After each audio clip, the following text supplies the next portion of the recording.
म्हणून त्यांनी तिथून तलवार आणून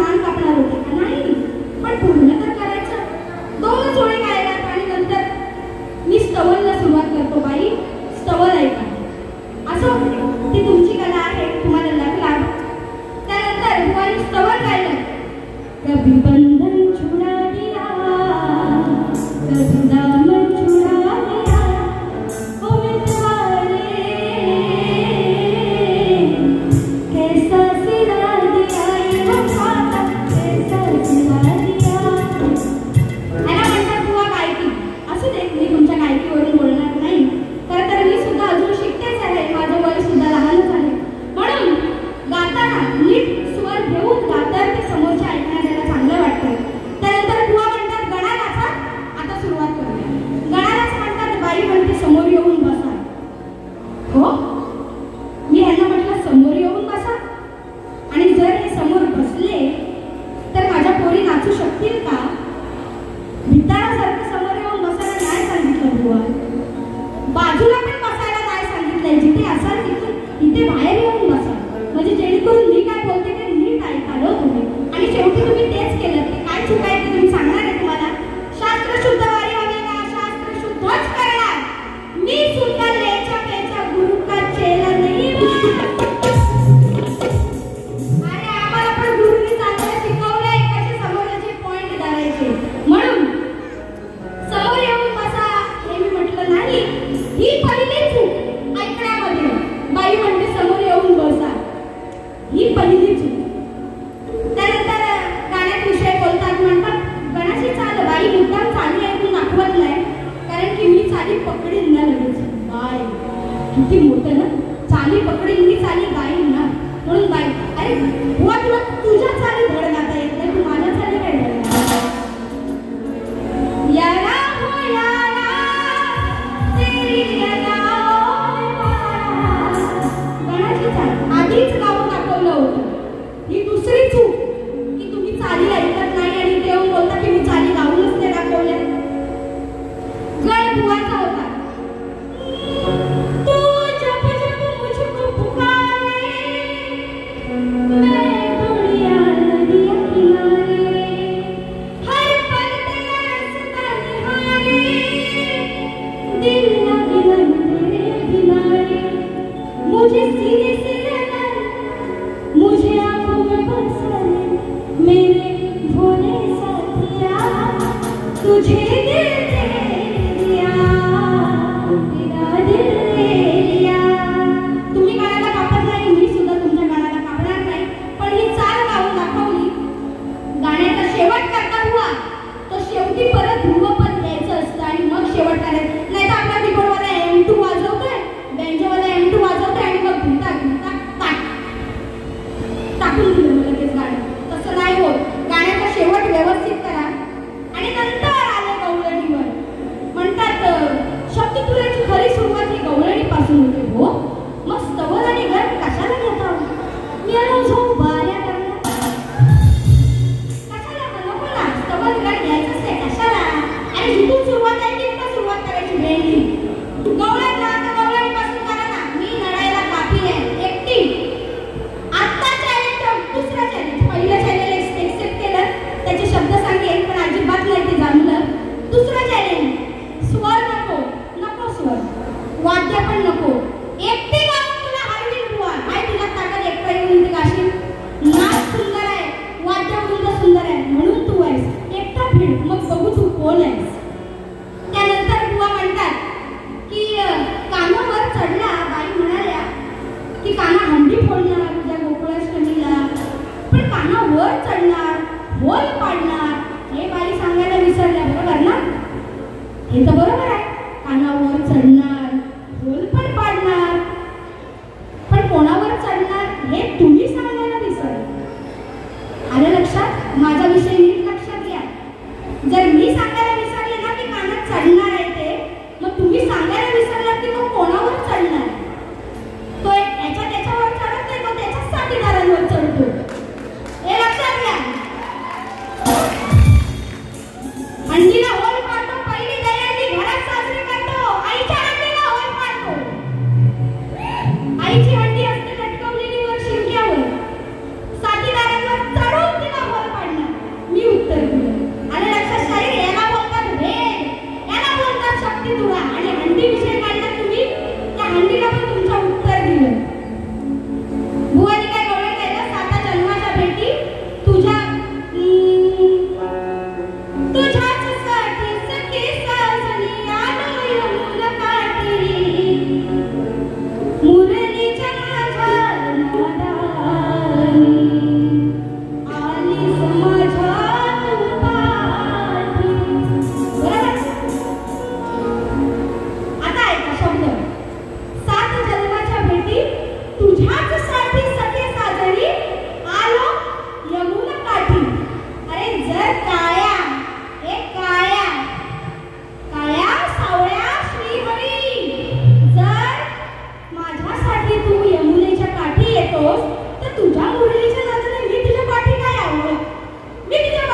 बोलून झालं राधेचं, बोलून झालं ना, राधेच्या बोलावर लक्ष ठेवलंस मग तुझ्या मुरलीच्या बोलावर लक्ष ठेव. नाही तर एक खोल जरी चुकवलं असतं तरी तुझी मुरली अशी पॅम वाजवली. मग ती मुरली वाजायला तुझं होलावर पण व्यवस्थित लक्ष पाहिजे. तुझं बोट तुझ्याच मुरलीच्या होलावर. म्हणून जेव्हा लक्ष देऊन होईल बोलावर, मग लक्ष दे मुरलीच्या होलावर. आधी नाचवीन काना तुला माझ्या तालावर. कारण ती राधा मोठी आहे, हा शेवडा पोर एवढूसा. राधेजवळ हा एवढूसा शेवडा पोर आहे. मी म्हटलं काना असा नाच, तरी काना असा असा नाचेल. काना मुरली वाजवेल. काना इथं झोप, काना झोपेल. मी म्हणेन तसं. तू बनेगा वैसे नहीं, मैं बनेगा वैसे. इसलिए कृष्णाच्या पहिला राधा नाव लागतं. राधा कृष्ण उगाच नाही. आधी नाचवीन काना तुला माझ्या तालावर, मग देईन एक खेचून तुझ्या गालावर.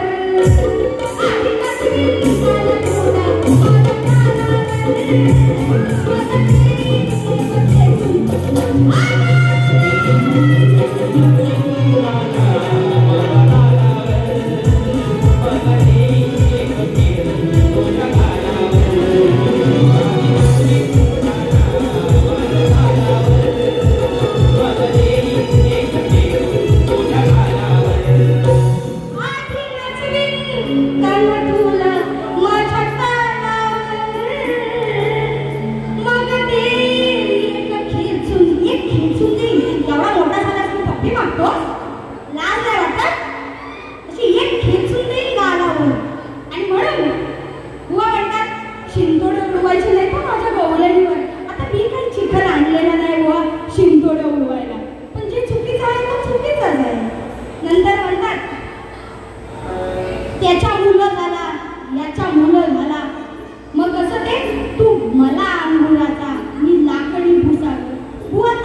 माझं गाणं बरोबर लागलं तुला. गाढवाचं गाढवच आहेस तू. गाढव नशीब रेडा नाही म्हटलं. रेड्यावरून माझ्याकडे एवढी गाणी आहे. नशीब तुझं की मी रेडा नाही म्हटलं. पण तू म्हैस म्हणालास त्याचा मला ते मात्रही राग नाही आला. छे, कारण ती तुमची बुद्धी आहे. गाढवाला म्हैस लागते. आज नवीन इतिहास घडलाय. द्या बक्षीस आले. दक्षता दशरथ टेमकर दिवा हीच कडून 501 रुपयाचं बहुमूल्य पारितोषिक आलेलं आहे. आणि म्हणून गाणं बघा काय. नक्वा भोटील फिरवाल का केला भावाशी वाद तेव्हा झाला सवाल. केला भावाशी वाद तेव्हा झाला सवाल. एक कथा अशी घडली सखियान भाऊजाई नाही सोडली. सखियान भाऊजाई नाही सोडली. सखियान भाऊजाई नाही सोडली.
छोड़ती नहीं, कुछ भी हो तो विषय